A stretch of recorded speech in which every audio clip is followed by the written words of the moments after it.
All right, we're recording. It is August 27th, and this is Service API's meeting. We've got plenty to get through today. I did not outline the PRs or issues that we should cover, but there are plenty if we have time for them. But first, as per always, I wanted to take a little bit of time to revisit the V1 Alpha checklist. I've added some more detail here, and I think this is now up to date, but definitely let me know if I'm missing anything.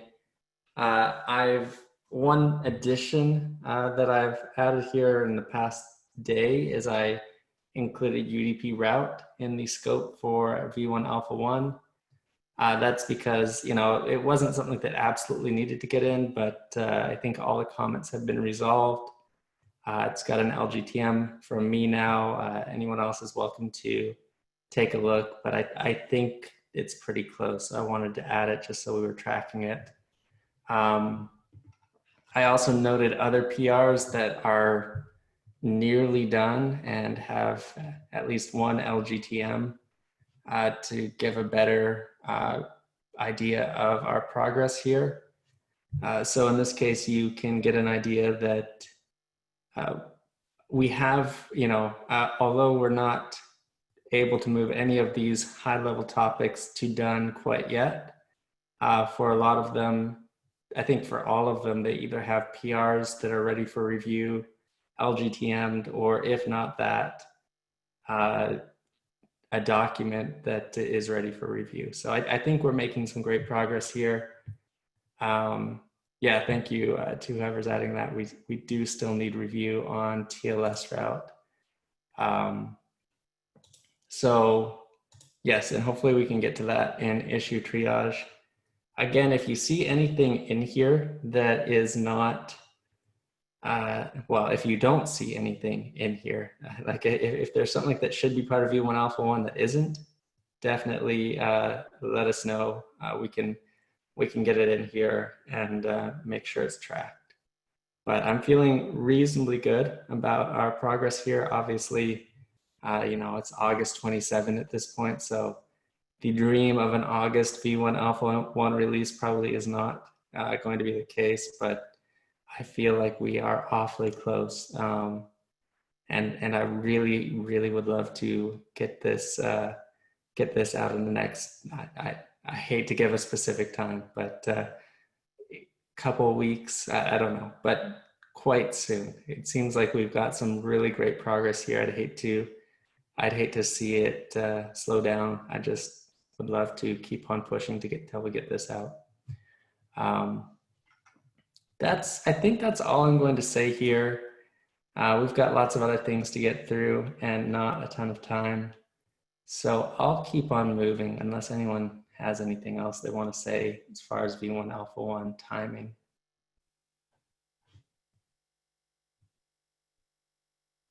One Cool. thing to add is I went through the issues as well. So I think all the PRs are tracked. I went through the issues and it seems that we have seems we have covered good ground, but if anyone feels like any issue belongs to even Alpha 1, we should discuss about that offline. Oh yeah, that reminds me that a few more of us now have the ability to add milestones to PRs and issues. I've gone through and added a V1 Alpha milestone to a lot of the PRs that are in this list. We should I have not looked at issues, but if there are issues that we feel belong in the V1 Alpha 1 milestone, we should probably do that as well. Yeah, thanks for bringing that up, Harry. Cool. All right, James, yeah, you're here. I know you'd already presented this. I'd gotten a chance to look through this briefly again. We talked about this a bit at office hours, but I think maybe we should do a brief overview again, or I'm not sure how detailed we want to get here, but I'll defer to James on how much you want to cover. Hey Rob, can you hear me properly? Am I talking? Yes, we can hear you. Oh, good. Sorry, I just wanted to be sure. So basically, I think the state we're in at the moment is we have these set of condition types, and I think we've been thinking about them more as error flags, which leads to sort of this inconsistency around what do we really mean by conditions. And there's a lot of upstream discussion about what really are conditions, and it gets kind of metaphysical, and people want conditions to be different things in different contexts. So what this document does is it kind of tries to lay out conditions across listeners and gateways. Rob, in one of the comments, pointed out that we also have gateway classes and routes, which I totally forgot about. So conditions, I think, are really underlying states, right? So when you're thinking about a conditions, you think, well, okay, what are the underlying states that are going to be general across different implementations and different controllers, and what does a controller really have to do? And then is that a kind of a useful state to expose in sort of an abstract model? So when we're talking about gateways, the way I thought about that was, well, we have a gateway, and this gateway is this link between, it's this request for some underlying load balancing resources. So when we created a gateway, but we don't have the underlying resources for it to instantiate it, then it's kind of in this pending state. So we've always been, I know one of the words, one of the terminologies Bowie has introduced from the start is this idea of scheduling a gateway. So we have this notion of a gateway that's pending because it hasn't been scheduled yet. Then we have ready, right? Because ready is the only thing that anybody can agree on with conditions. So generally we want to support ready as being a thing that means it's operational in a broad sense. I think there was a question, yeah. Sudipto asked whether readiness implies a health check. Does readiness imply that this thing is passing health checks? Maybe. There's a lot of wiggle room for, I think, quality of implementation issues here. So gateway is pretty simple. Sorry, go ahead, Rob.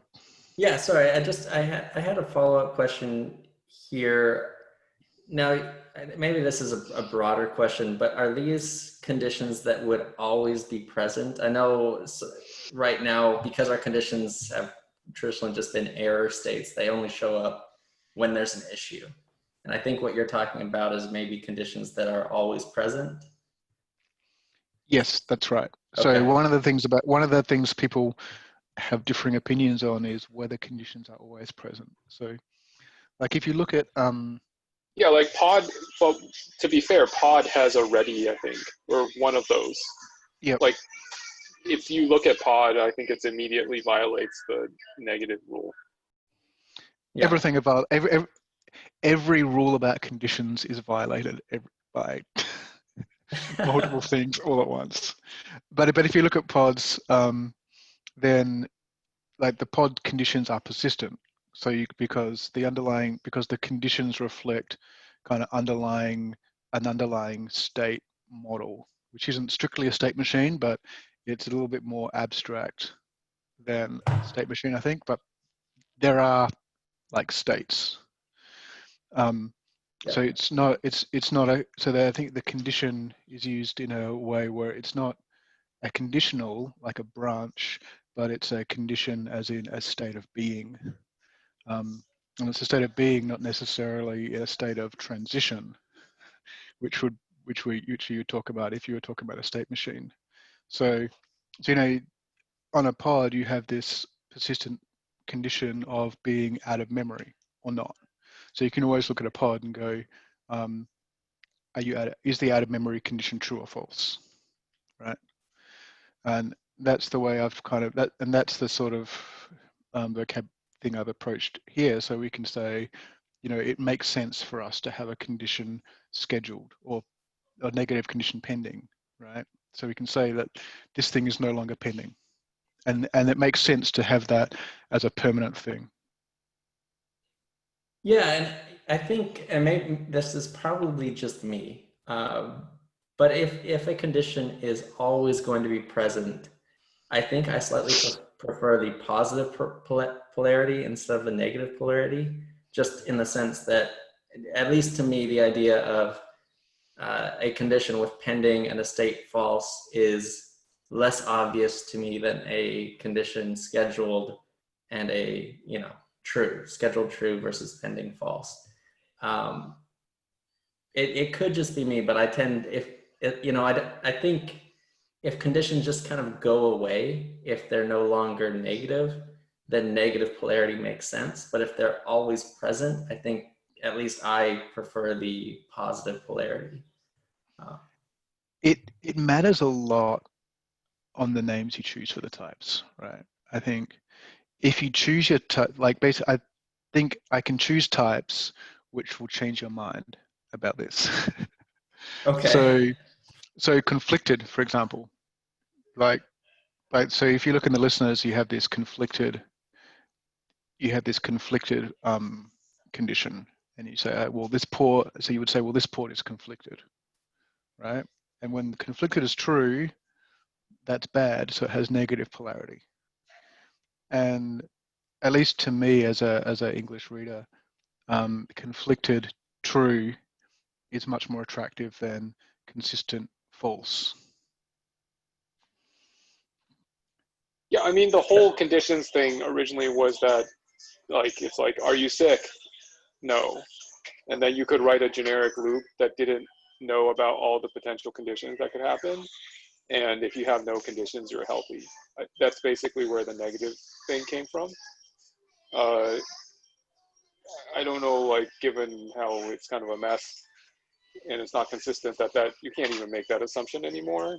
But if we wanted to go negative, then you might want to allow for such a thing. It's basically that the whole, you can, since it's an open type, an open enum, so like you can handle it and upgrade without having to know about a set of all conditions, period. Yeah, so the only library I'm aware of that tries to do this in a generic sense is the KStatus library. I think every other project that's tried to tackle the general concept of readiness for resources has just gone and said, here's the 10 resources, core resources I know about, and I have rules for those. KStatus follows the API consistency guidelines, and it looks at ready especially, and then any other condition. If any other condition is true, then it considers the resource to be in some sort of error state. So part of the reason why pending is kind of a weird one is that scheduled kind of, I think, seems nicer to English speakers. I think scheduled is more recognizable word, and I think that I haven't found pending is the best antonym for scheduled that I could come up with. But I think you'd feel differently about it based on whether you choose the right antonym. So a lot of the problem here is, a lot of the problem in getting the right vocabulary here is just being able to choose the words really, really carefully so that it seems like they make sense. So it's less of a programming API problem than it is like a problem of aligning connotations for English speakers. I think if you probably if you come from a non-English background, you're like, it's fine, everything's fine, because you're not bringing the same set of connotations to the words. Yeah, that makes a lot of sense. But the reason that I've tried to make a fairly small number of top-level condition types on the basis that they would be persistent, right? So if you have persistent conditions, which can be either true, which would change to be true or false depending on the underlying depending on what's going on underneath, then you don't want to have 50 conditions permanently there. You want a small number. So you want a small number of kind of underlying states, and then you want to qualify them with some kind of more specific reason.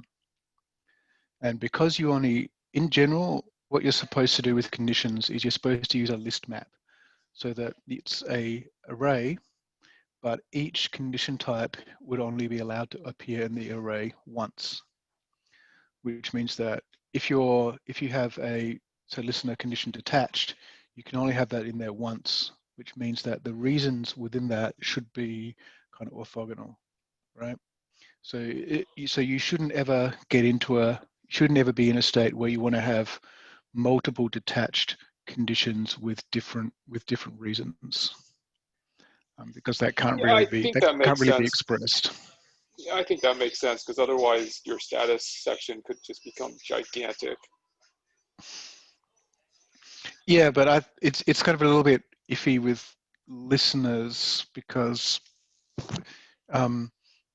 sometimes you want to say the same thing because we have these arrays and we have fairly complex objects, and sometimes you want to say the same thing but for two different parts of the resource. Yeah, I think that though, like, we should treat conditions as you don't want to look at the rest of it, but it's an indicator that is, if people can understand conditions generically, then they can just look at conditions, but it won't give them the details. And we can put the details in a structure that's outside of the conditions. Trying to squeeze everything through just conditions probably won't be very successful. You end up having some error message that has to be structured, which doesn't work with the string type. Yeah, it's pretty hard to programmatically respond to conditions. I think you can look at the type and the reason, and that's really about it. Yeah, so I think like we should just, these generic ones at the top level look okay, because the conditions API is not meant for sophisticated pinpointing, as far as I can tell. Yeah, if we have kind of complex state that we want to expose, then we should have other top level status fields. But I don't think we have that. And conditions is kind of okay for exposing this thing's broken, or this thing's not working yet, or there's some sort of problem. Yeah, I imagine like that thing is basically the top level status, and then we would do more complicated stuff as structures in status. Yeah, so possibly healthiness, right? Some notion of healthiness you could imagine could be separate status fields. Yeah, that makes sense. You may have already covered this, but at least for this conflict status specifically, it feels like it's possible for all of these to be the reason. In that case, would it just be some kind of order of operations? You check for a protocol conflict first. If that's in conflict, you don't even check the others, and as the implementation, you just say that that's the reason, and if you fix that, you check for the next potential conflict. Yeah, we end up with the same sort of awkwardly linear behavior with the disconnected refs condition, where you can have, certificate routes or some other of the forbidden routes, right? There's like 3 different reasons, which in theory, in principle at least, a controller could know about all of those underlying reasons at once and tell you about all 3. But the vocabulary to express that is pretty limited. So there's the only way to say that here's 4 different kinds of conflicts would be to have 4 different kinds of listener conditions, which kind of puts us back to where we started from with this, very broad set of error condition types. Yeah, no, I think this is a reasonable compromise.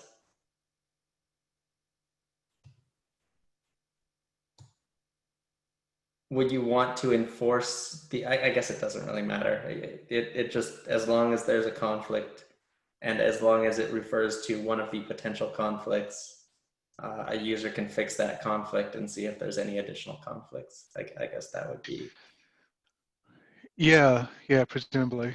I mean, one of the, and you said the word enforce, which brings me to also that I think in general, what I would suggest with these is that we don't enforce validation for the type names or reasons, so that we allow we from the start allow that flexibility for implementations to kind of add their own.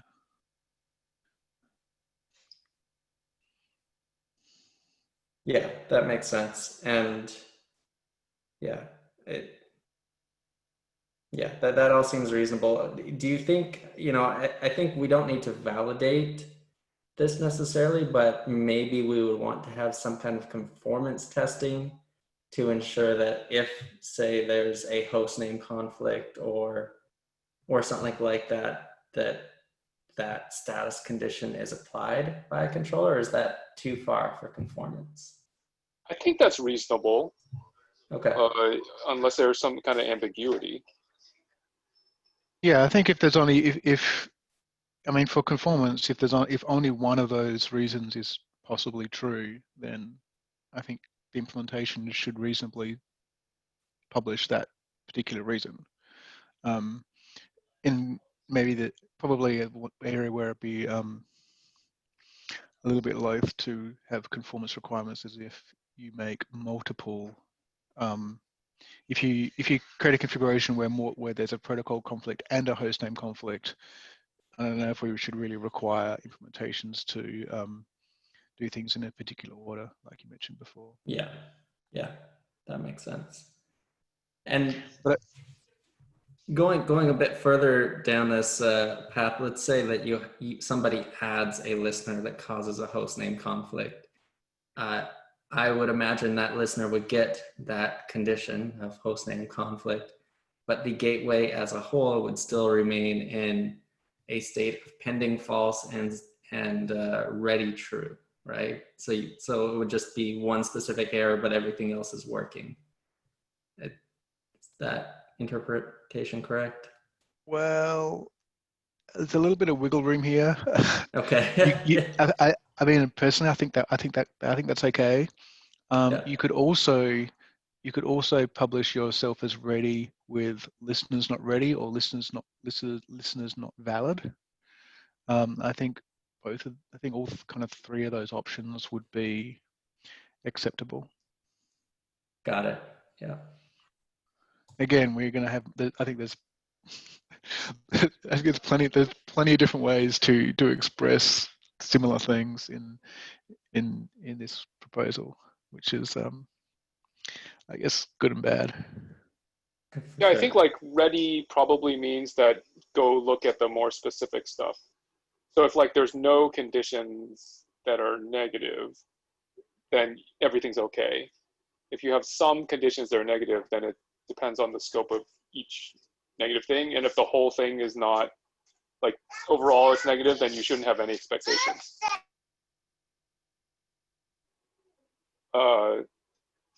Did that make sense? Like if you just, like one valid interpretation I guess you could do is that if anything goes wrong, the whole thing goes negative. But that's like a kind of not too friendly for the user. But I guess that's conceptually like you could do that. It's sort of like panic so that's on error. Yeah, so we have ways to express the partial states. So you could have one thing you could do is you could say that the gateway is ready and everything in the gateway ready condition is true. But then in the listeners, you could say, well, the listeners have dropped routes, and you wouldn't really have to cause that to be. You wouldn't really have to cause the gateway to be not ready in response to that, because you can still express this kind of partially configured state. But I don't know really whether that's, I'm not super convinced that's a great idea, but it's possible to express. Yeah, I think like maybe we do need a rule though that if the gateway overall is not ready, then probably all the underlying conditions either are irrelevant or should be deleted or something. I don't know, like let's say some of them are okay. Conceivably they could be stale. Like what happens in that situation? Would that be too much work? It feels like good if like the overall thing is bad, then nothing underneath it is okay, or some way to kind of make it reduce the number of different states you get. I think I mean, so. I guess by definition, if the overall thing is bad, then there is no thing, right? So,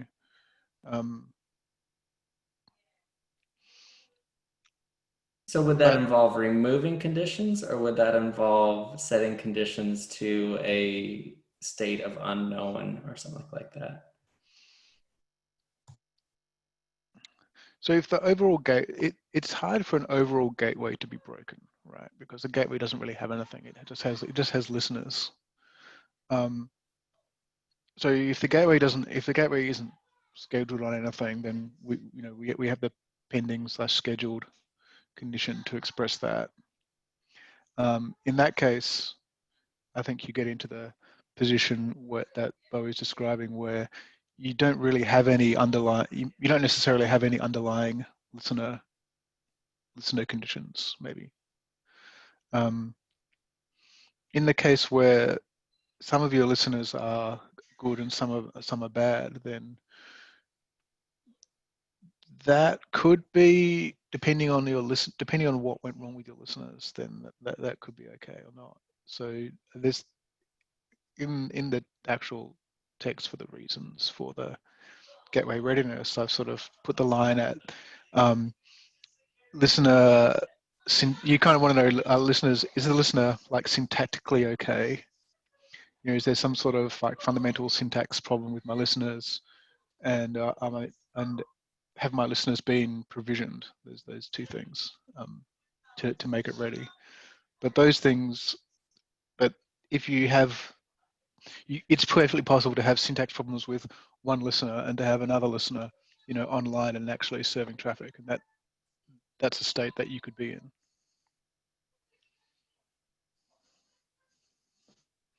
Yeah, that makes sense. Well, what's required? What do you think are the next steps here? Do you need more feedback on this doc, or do you think we've got enough feedback here and you want to move this to a PR? I think the primary thing is we need to kind of, as a group, probably decide whether we're going to do the positive or negative polarity. Some of the names I like better in positive. Some of the names I like better in negative. But clearly, I think that's the big one, right? Is it going to be positive or negative polarity names? And then we can iterate on those specifically. Hey, James, have you referenced other projects that have standardized on a polarity? Or is it common for projects to have a mixed polarity? It's kind of all over the place a bit. Some projects which have standardized on positive polarity. So Knative and I believe controller runtime, no, not controller runtime, cluster API have both standardized on positive polarity.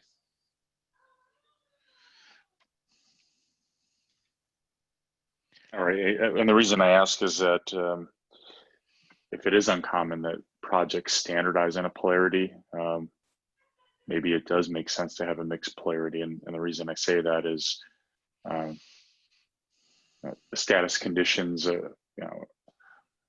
are meant for humans to read, and it should be easy for someone to look at the status conditions and understand what's going on. And if that means that we should have mixed polarity to achieve that goal, then maybe that's the best course of action. But that's my thinking. Yeah, I have sort of mixed feelings about that. I have a lot of sympathy for the idea that status conditions, that you should be able to, naturally read them, although that's a very kind of native English speaker centric point of view, that what feels natural to people. And you're right that there is a lot of, there is this concept that status is for humans, but I'm not sure that that's a kind of a coherent concept, because I think that if you have an API and you're saying that your API can only be interpreted by like a human at the desk, is that, like, it doesn't really feel like an API, right? And I don't, so I've always struggled with that as an idea, though it does have that kind of intuitive appeal. Yeah, I mean, to your point, I guess it needs to be interpreted by machines and humans, right? Yeah, and that's And part of so why, if and that's that's, part of why, like, it's no consensus around it, right? yeah, and if that's the case, right, we can program machines to understand it and to be consistent, right, with the implementations. I think it's harder to program humans to understand what the conditions mean, if you're following me, right? I mean, Yeah, to me, the easiest way to program humans is to give them the data that's, easiest to understand. Because no matter how difficult it is to understand, it's like, okay, from a machine standpoint, it's like, okay, this is what it's supposed to mean, let's program it. But from a human standpoint, if probably the easiest way to program humans is just to make it as easy to understand. And I don't know, maybe as you mentioned, it's a language thing, but I know I spend a lot of my time troubleshooting cluster issues, and status conditions are a big part of what I use for troubleshooting. And What part of not disk full is not understandable? So, from the human side of programming, it does, for me, it does help to have, these status conditions human readable, easy to understand. And I know, at least from users that I've worked with, I've kind of heard the same feedback as well. the one thing that I think that you've nailed there is that the terminology that we use kind of does imply a native polarity. So, I think when you look at some of these, scheduled feels like it has a native polarity, right? There's a pretty obvious way it feels like you would think about that in an obvious way as a positive polarity.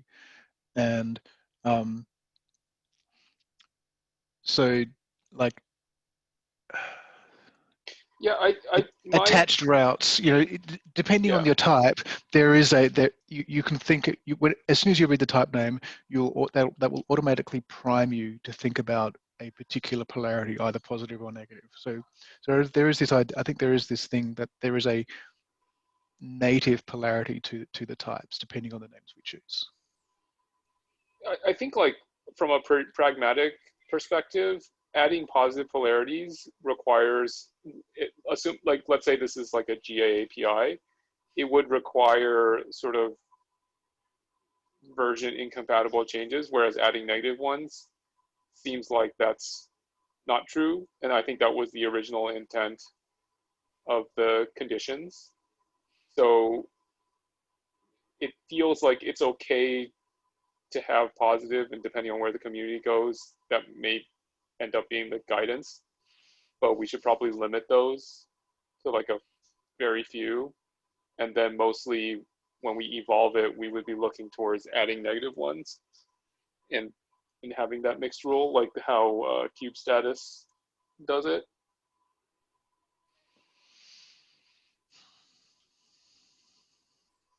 Yeah, I have a, I don't know. I think negative makes sense if we're treating these as error conditions. If we're treating these as things that appear when there's an error and go away when they're fine. Uh, where negative starts to get confusing, I think, to read and understand as a user is, you know, in the pending example, you have pending equals false, reason none, I don't know, or reason healthy, I don't know, right?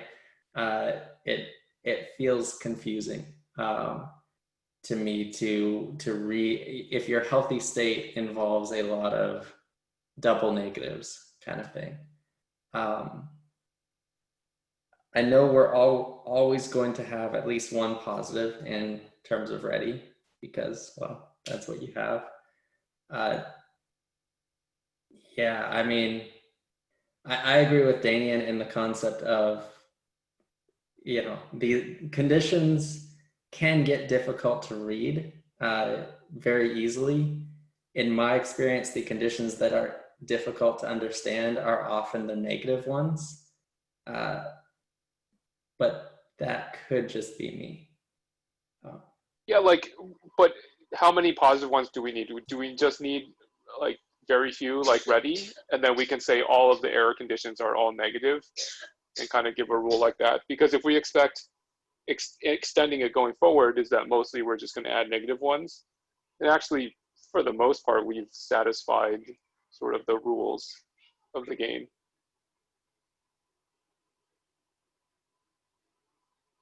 Okay, you added a condition to gate to route that I think it was it admitted to indicate like it was a positive condition. I remember that.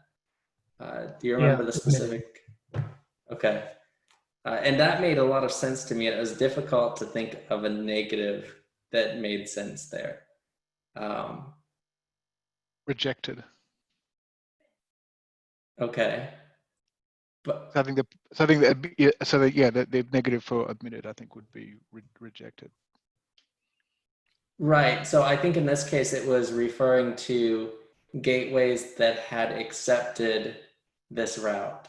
So if a gateway hadn't accepted this route, my understanding was that it potentially just wouldn't show up in the list. But maybe I'm misunderstanding that. So like a rejected status would be strange if all you saw was rejected false when it showed up in the list. Yeah, rejected true feels okay. Rejected false feels weird. Accepted true sounds good, and I feel like accepted false sounds pretty good to me as well.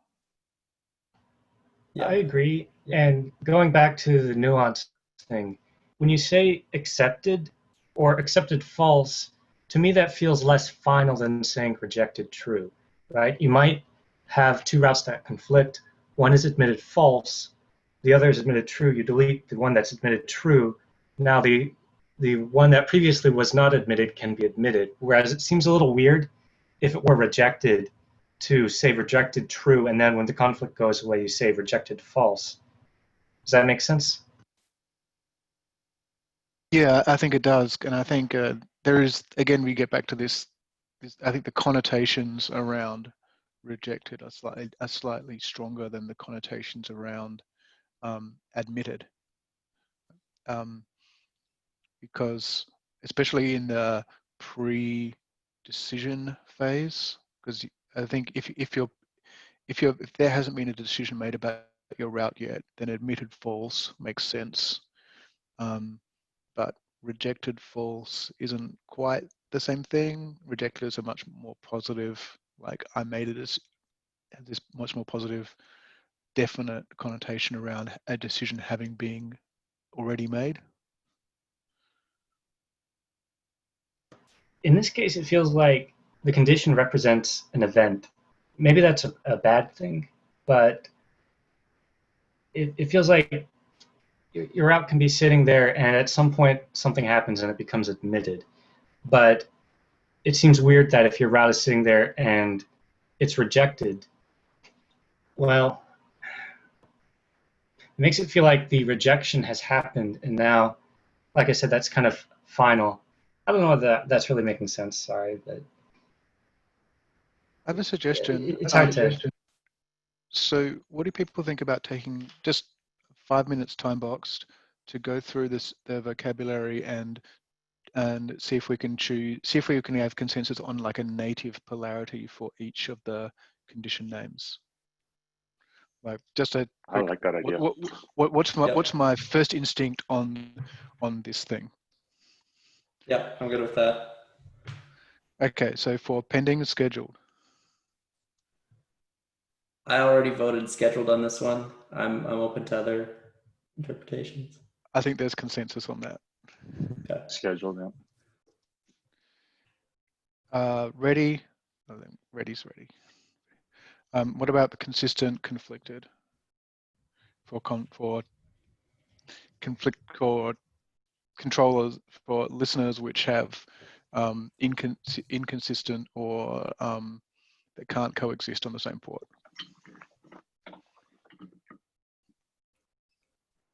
I feel like I personally feel like conflicted reads more naturally, but I do like positive polarity, so I feel relatively ambivalent on this one. Yeah, I would agree with Rob. I think this one can go either way. I'll just put a star. I lean slightly towards conflicted. Okay. Okay, one star for consistent, 2 for conflicted. Perfect. Okay, so there's this there's this notion of a listener being connected to this listener being connected to a gateway, and maybe you can't connect it because you don't support something about it. And which brings us to like it, and I've expressed it as attached and detached.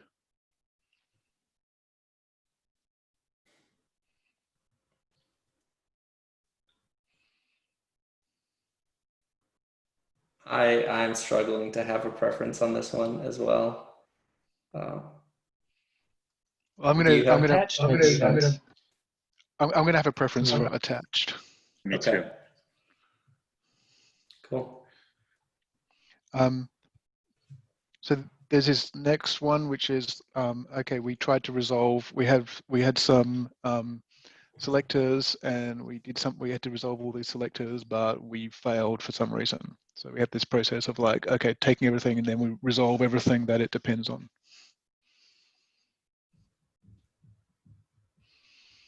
I think resolved refs is a nice positive state. That's my slight preference. Okay, 2 sounds like. Yeah, between these two, I prefer resolved. I almost want to suggest invalid refs for the negative polarity. I think the way I'm looking at this is I'm thinking, what condition am I looking for?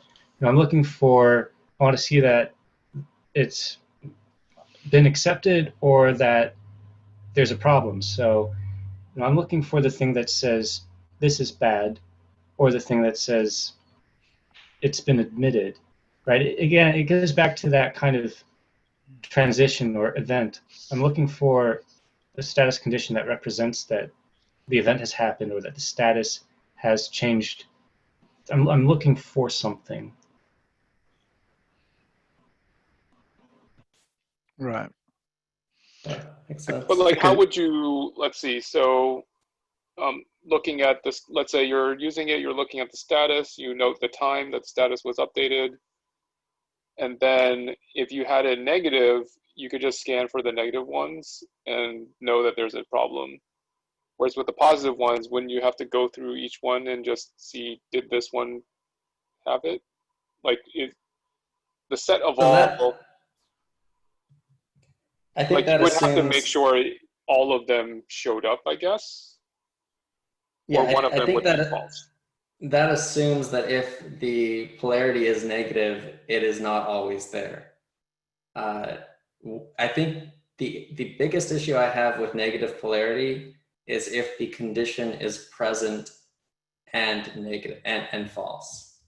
That feels very confusing to me. So let's say here invalid refs is in my conditions list and the status is false. Feels like I can understand it, but it takes more processing time than resolved refs true. I see. So we would say that of all the things in this doc, you would basically expect all of them to always be there. I definitely think that should be the case if we're using positive polarity. I think that's what James had in mind as well. Is that correct? Sorry, can you repeat the question? So just the idea that conditions will always exist regardless of being positive or negative. Yeah. Okay. And that's Okay, kind of that's how pods behave, for example. But I mean, there's also counterexamples. So Yeah, like right. we should definitely anchor on one of those, because then there's like too many states. Because it's like, is it there or not? And then is it true or not? And that's like the combination of all of them. yeah. So probably these cause so confusion. for this document is written from the perspective of we should always publish the conditions, all of them. So that's why there's only like a small number of condition types, and it's why the condition types, as much as I could, try to reflect some kind of underlying processing of that the controllers are going to be doing. Yeah, I think it makes sense. Like if we can make that guarantee or just make it very explicit, then the positive ones are fine. Like we don't have it's missing and that somehow means something else. Yeah. Yeah, that is, I don't mind negative polarity if we only surface conditions when there's an issue. But if we're going to have omnipresent, like conditions that always exist, I much prefer positive polarity. Yeah.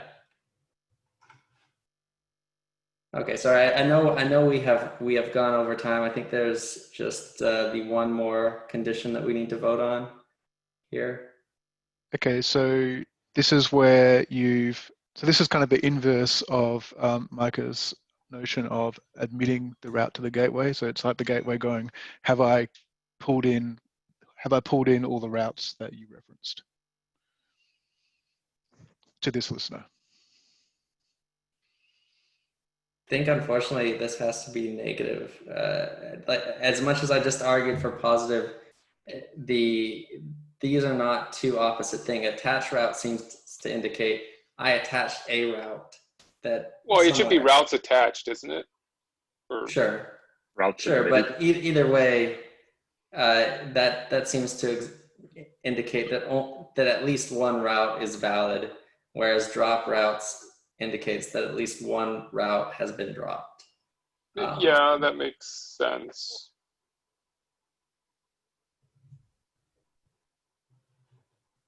So plural should be negative, Yeah. but singular should be positive. This is really messy. Yeah. It's interesting because my instinct was for attached routes in this one, because I hadn't thought about it from that all versus one perspective. Yeah, I think it would get confusing if attached routes was false and you had some routes that were being processed, but not all. Like, I don't know. Yeah, that's true. Like you don't want like are routes attached? No, and it's like, but some of them are. So right. Yeah. Okay. Well, I almost think feels like it would be. Go ahead. I wanted to say something like progressing or complete, but I don't have a fully formed idea. So never mind. Attached, I think that progressing kind of goes with the notion of attaching routes, but it doesn't fit so well with the notion of having dropped routes. So So maybe that's like that maybe this is not one condition. Maybe this is two conditions. I'm not sure. Yeah, I mean, I think you would, to be the complete inverse of dropped routes, you would need to have, it would be like all routes attached or something like that. But I don't know that that's a great condition either. Yeah, okay. Well, thank you everyone. I know we have gone over a bit, but this has been very helpful. James, So do you? I think like PR is next probably. Does that make sense? Yeah, it sounds like there's, well, I think Rob pointed out that we also have routes in gateway class. So I should try and think about those a little bit. And I think in general, it feels like we're leaning towards positive polarity in general. Most of these turned out to be positive polarity, but except for the drop routes. Yeah, I think that's my personal preference, but yeah. I mean, I feel like, you know, there's so little in this area that, you know, native polarity is probably going to be just fine in practice, and everyone will just live with it, and it'll be cool. Yeah, I mean, yeah, my thought is we should lean towards one polarity and follow that pattern as a default. And if there's a really compelling reason to use the other polarity, whether that's negative or positive, we can, just so it reads better or is easy to understand. But I like the idea of a pattern of using one mostly or consistently. Yeah. Okay, well, yeah, we had a lot to go through today. Thank you so much for your work on that, James. Thank you for everyone who stayed a bit longer today. There's just a reminder, there are lots of PRs that can use review. So if you happen to have a few extra minutes, definitely take a look. And I think that's all I've got. Any last words here?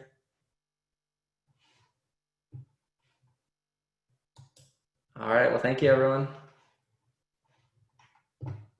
Have a good weekend. Thanks, you too.